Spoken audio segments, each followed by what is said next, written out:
పద్దెనిమిది పడిమెట్ల పైకెక్కి గుడికేగు భక్తులకు ఎదురొచ్చే బంగారు స్వామి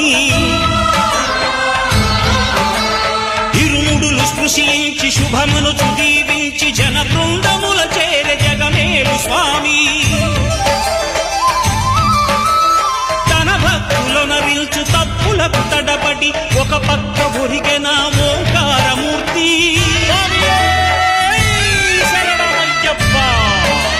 స్వాములందరూ తనకు సాయము కాగా ధీమంతుడై లేచే ఆ కన్య స్వామి పట్టబంధము వీడి భక్తతతికై